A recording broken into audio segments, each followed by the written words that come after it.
안녕하세요. 두잇 안드로이드 앱 프로그래밍 정재곤입니다. 자, 우리가 이번에는요. 자, 둘째 마당의 3장을 진행하도록 합니다. 자, 3장에서는요. 애플리케이션 구성하기라고 하는 내용을 진행을 하게 될 텐데요. 지금까지 우리가 화면을 만드는 방법을 해봤어요. 근데 그 화면이라고 하는 게 사용자한테 보여지는 형태를 얘기하는 거죠. 자, 보여지는 형태를 어떻게 만들 것이냐 라고 하는 걸 우리가 같이 해봤고요.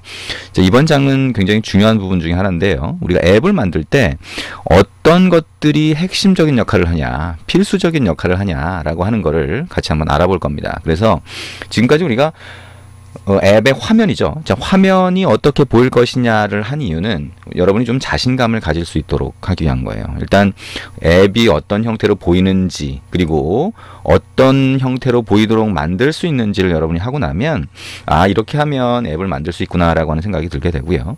자, 이번에 하는 거는 근데 실제 눈에 보이지 않는 부분들이 있어요. 그죠? 동작을 하는 그 과정들이 있고, 그 동작을 하는 과정들을 이해해야 여러분이 앱이 이렇게 동작하는구나를 좀 더 쉽게 이해할 수가 있는데, 그 과정을 같이 한번 보자는 거죠.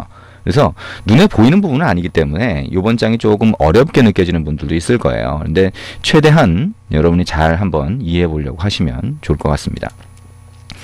자, 그래서 이번 장에서는요. 일단 레이아웃 인플레이션이라고 하는 거를 좀 살펴볼 겁니다. 그리고 우리가 화면이라고 하는 거를 사용자의 눈에 보이는 부분을 어떻게 만들 것이냐를 지금까지 해봤잖아요. 근데 그거 말고 버튼이 클릭되거나 했을 때 이 화면이 어떻게 동작하냐 라고 하는 거, 그 다음에 화면을 여러 개 만들었을 때 어떻게 전환할 것이냐, 뭐 이런 것들을 볼 거고요. 그 다음에 인텐트라고 하는 걸 좀 볼 겁니다. 인텐트 굉장히 중요한 것 중에 하나인데요. 자, 어떤 것인지에 대한 거는 여러분이 차츰 봐가면 될 겁니다.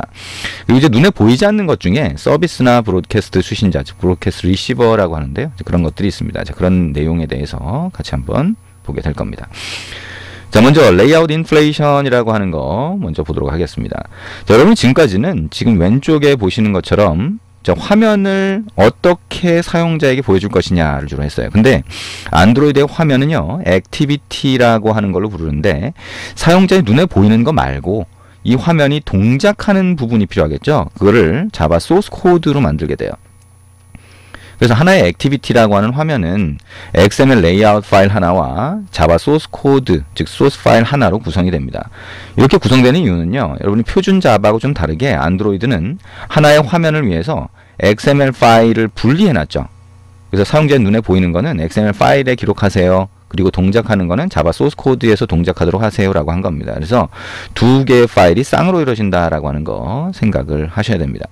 그리고 두 개의 파일이 만들어진 다음에 자, 이 소스 코드에 보면 set content view라고 하는 메소드가 있어서 이 메소드를 호출하면서 r.layout.activity.main이라고 하면 자, res 폴더 밑에 있는 그 다음에 layout 폴더죠. 그 밑에 있는 activity.main.xml이라고 하는 파일을 연결을 하게 돼요. 그러니까 두 개의 파일이 서로 연결돼서 하나의 액티비티를 구성한다라고 하는 것을 알 수가 있겠죠. 자, 그래서 두 개의 파일이 모여서 하나의 화면을 구성한다라고 하는 거, 자, 그거를 잘 기억을 하시면 됩니다.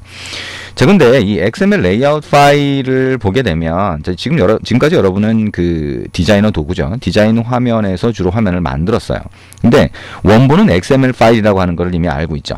자, 이 원본 XML 파일을 보게 되면 버튼이라고 한다면 버튼 태그로 되어 있어요. 그래서 버튼 태그가 이렇게 추가가 되어 있는데 이 버튼 태그는 실제 버튼은 아니죠. 그러니까 우리가 프로그래밍 언어를 해보셨다라고 하면 화면에 버튼이 보인다 또는 버튼을 클릭했을 때 뭔가 동작을 한다라고 하는 거는 메모리에 버튼이 만들어져 있기 때문이에요. 그래서 이 메모리에 버튼이 만들어지는 거는 객체적 언어에서 new 버튼이라고 하는 코드를 실행해서 만들게 되는데 그 과정이 여기는 없어요. 결국에는 개발자가, 여러분 같은 개발자가 이 과정을 해주는 게 아니라 안드로이드 시스템에서 해준다는 거죠. 그 시스템에서 해주는 역할, 그 역할을 레이아웃 인플레이터라고 하는 게 있어서 그 역할을 해주게 됩니다.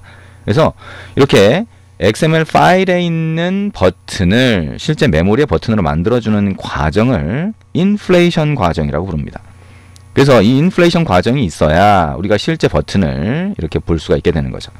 그래서 레이아웃 인플레이션이라고 하는 거를 이해하면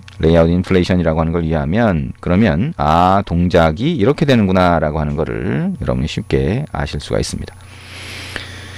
자, 그래서 이 레이아웃 인플레이션이 이렇게 동작하는 거를 자, 여러분이 좀 더 잘 알 수 있는 방법이 있어요. 뭐냐? 자, 앱을 간단하게 하나 만들어 보는데요. 자, 우리가 처음에 그 자바 소스 코드, 자바 소스 파일이 만들어지는 걸 보면 onCreate 안에 super.onCreate 밑에 set content view라고 하는 게 있어요. 이 set content view가 내부적으로 레이아웃 인플레이션을 해줍니다. 즉 메모리에 버튼을 객체로 만들어주는 역할을 하는 거죠. 그래야 실제 버튼이 만들어지는데, 자, 이 set content view라고 하는 게 실행되기 전에, 자, 버튼이라고 하는 거를 find view by id로 찾아서 그 안에 있는 메소드를 실행을 하게 되면 에러가 생기게 됩니다. 그 에러라고 하는 게 실제 버튼이 메모리에 만들어져 있지 않은데 그 버튼에다가 뭔가 동작을 시키려고 하니까 널 포인트 exception 같은 게 발생을 하는 거예요. 그래서 자, 요렇게 코드의 순서만 바꿔도 에러가 발생을 해요. 자, 여기 보시는 것처럼 자, 여러분이 한번 직접 해보시면 됩니다. 코드의 순서만 바꿔도 이렇게 된다는 거죠. 그래서 코드의 순서를 바꿨을 때 왜 에러가 날까라고 하는 걸 이해를 하려면 우리가 레이아웃 인플레이션이라고 하는 과정을 이해를 해야 된다는 거죠. 자, 이해되시나요? 자, 그래서 이 레이아웃 인플레이션, 즉 메모리의 객체화하는 과정에 대해서 여러분이 잘 한번 보시면 됩니다. 자, 그래서 activity라고 하는 하나의 화면에서는 set content view라고 하는 메소드가 있어서 자, 그거를 뭐죠? XML 레이아웃 파일의 내용이죠. 그거를 메모리 객체화하는 그 역할을 도와주는데, 자, 그 역할을 해주는데, 만약에 전체 화면이 아니라고 하면, 자, 전체 화면이 아니라고 하면 뭐예요? 부분 화면을 얘기하는데요. 자, 부분 화면은 전체 화면 안에 들어가는 일부분을 얘기하게 됩니다. 그 일부분에서는요, 자, set content view라고 하는 걸 사용할 수가 없어요. 그래서 layout inflator service라고 하는 걸 이용해서 직접 인플레이션을 해줘야 됩니다. 자, 그거를 우리가 같이 한번 해보도록 할 겁니다. 자, 그러면 자, layout inflator service라고 하는 걸 이용해서 직접 여러분이 인플레이션 하는 과정, 메모리에 객체화하는 과정을 진행할 것이다 라고 생각하시면 되겠죠. 자, 우리가 XML 레이아웃 파일에 있는 거는 그냥 파일일 뿐이다. 그죠? 그리고 그 안에 버튼 태그를 넣어놨다고 해서 그게 바로 버튼이 되는 게 아니다. 자, 인플레이션이라고 하는 메모리 객체화하는 과정이 필요하다. 자, 여기까지 이해를 했으면 자, 그 다음에 실제 앱을 만들면서 그 과정을 한번 해보도록 하겠습니다.